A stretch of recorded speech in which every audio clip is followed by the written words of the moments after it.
नमस्कार दोस्तों, स्वागत है आपका BCC career point Bhavya coaching पर। मैं आज आपके लिए हिंदी व्याकरण से महत्वपूर्ण टॉपिक अलंकार पढ़ाने वाली हूँ। तो दोस्तों देखिए वीडियो को अंत तक। टॉपिक है हमारा अलंकार, और अलंकार का मैं आपको अर्थ भी बताऊंगी, उसकी परिभाषा भी बताऊंगी। सबसे पहले टॉपिक है हमारा अलंकार, और अलंकार का अर्थ होता है आभूषण। क्या होता है? अलंकार का अर्थ होता है आभूषण। जिस प्रकार स्त्री की शोभा आभूषण से होती है, यानी कि मान लीजिए हमारे घर में चाची, मामी, बुआ, दीदी, वो जब गहने पहनती है तो ही खूबसूरत दिखती है। वैसे तो वो खूबसूरत होती है, लेकिन जैसे ही वो गहने पहनती है तो और खूबसूरत दिखती है। तो यहाँ पे इसकी परिभाषा देखिए, जिस प्रकार स्त्री की शोभा आभूषण से होती है, उसी प्रकार काव्य की शोभा अलंकार से होती है। तो ये तो आपकी परिभाषा हो गई है आभूषण की।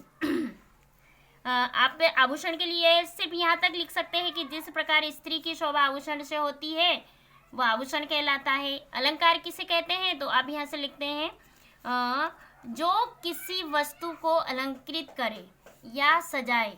जो किसी वस्तु को अलंकृत करे या सजाए वह अलंकार होता है ना। तो ये आपके अलंकार की परिभाषा हो गई है। यहाँ पे आप देख सकते हैं ये अलंकार की परिभाषा है।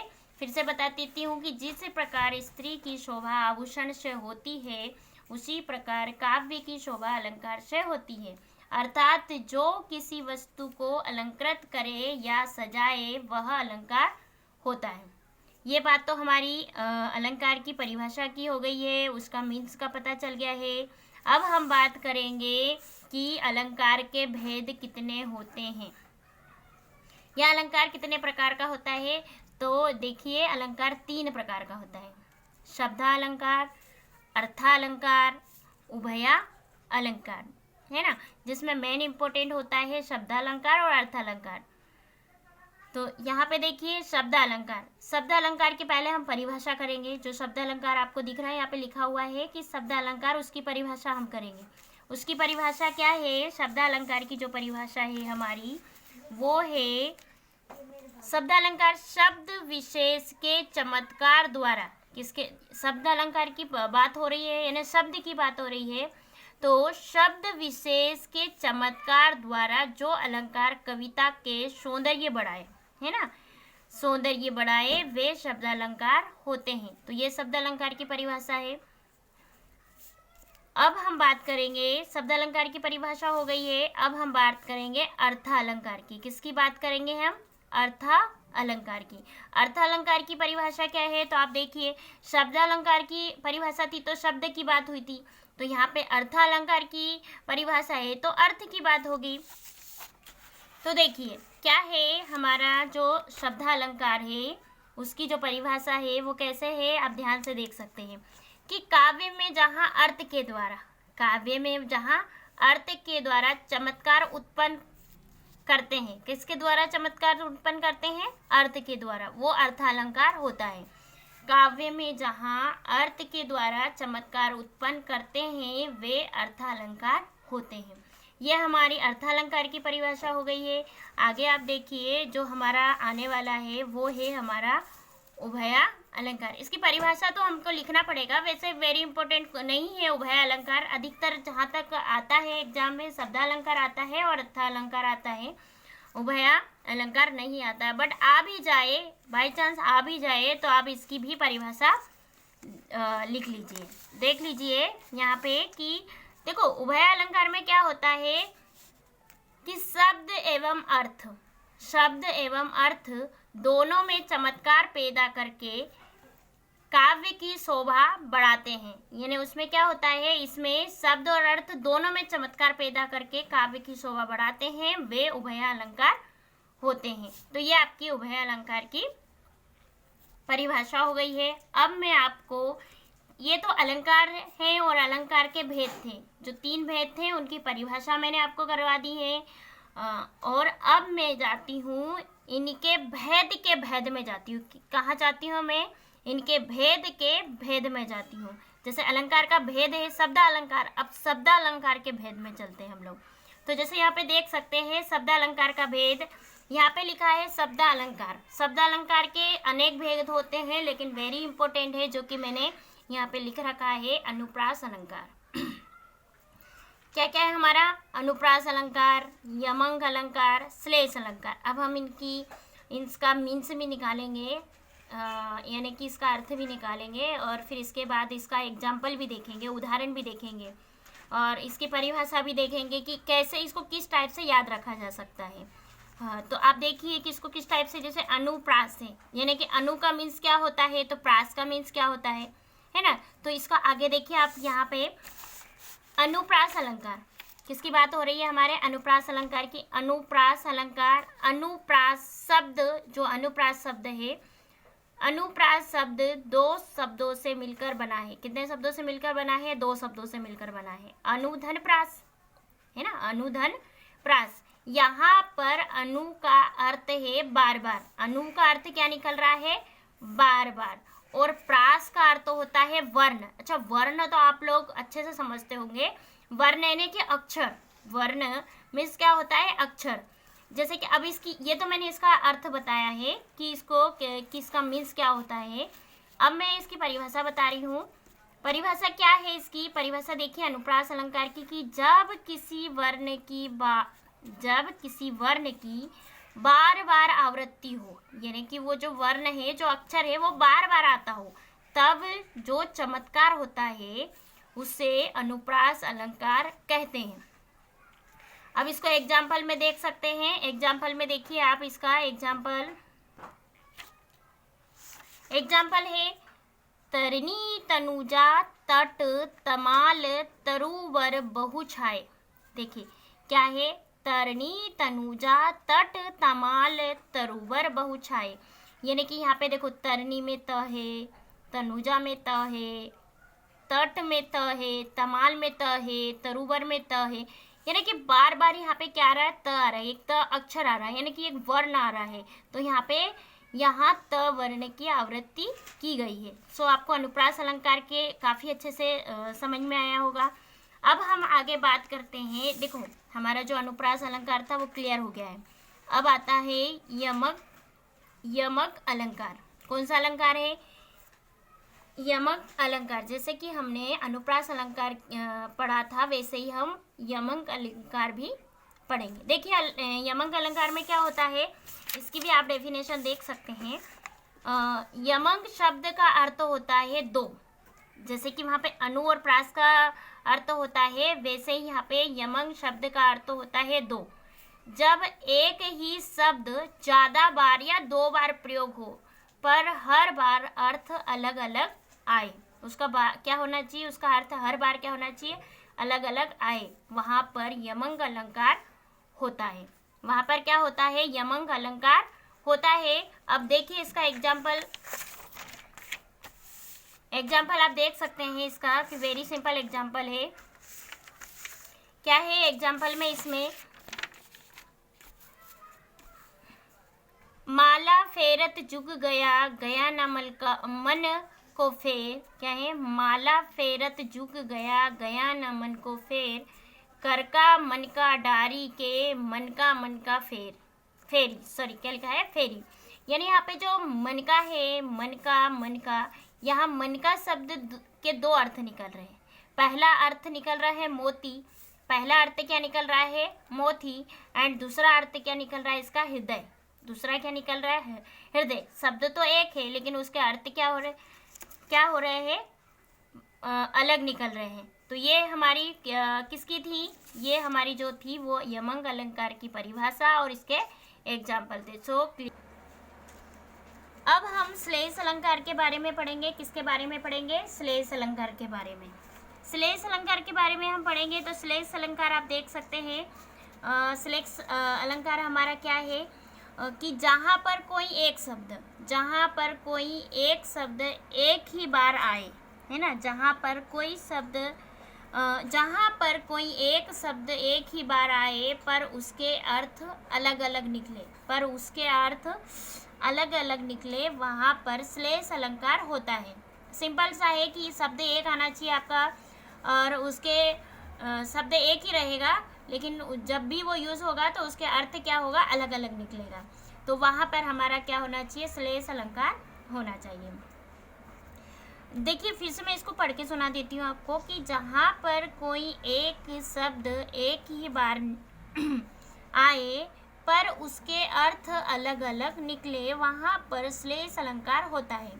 जैसे आप यहाँ पे देख सकते हैं कि जैसे कि एक दोहा है,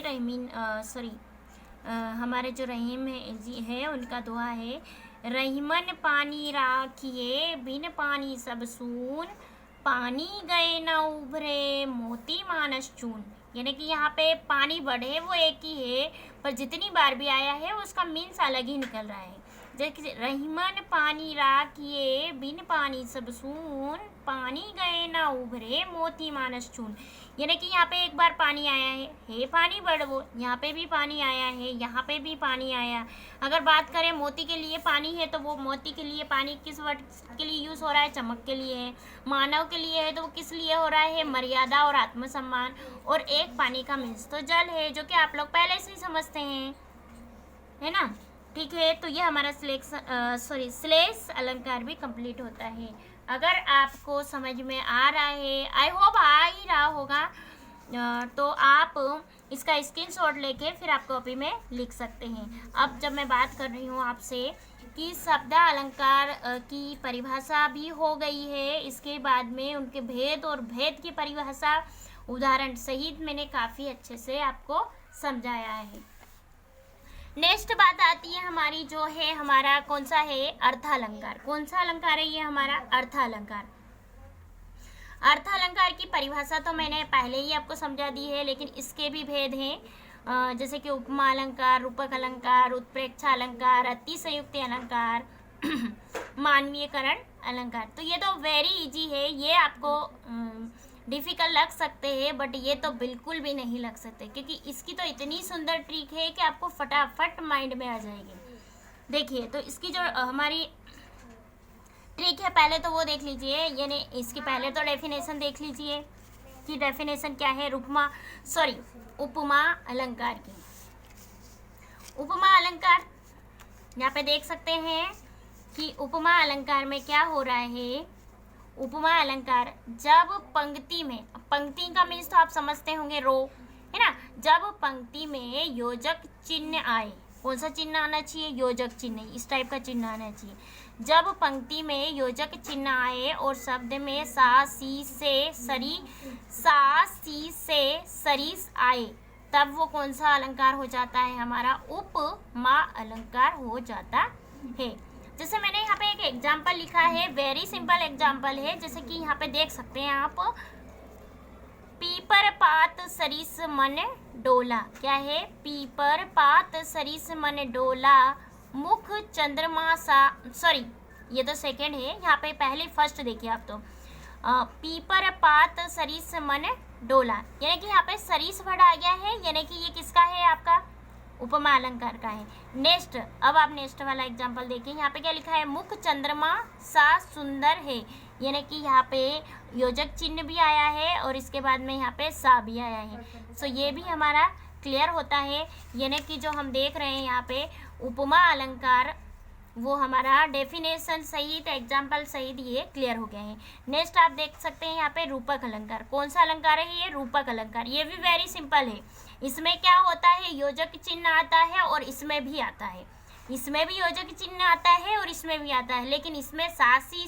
से आते हैं, बट इसमें सासी या सरिस नहीं आता। वेरी सिंपल है, जैसा मैं आपको ऐसे बता रही हूँ ऐसा का ऐसे ही मैंने यहाँ पे लिखा भी है, देख लीजिए।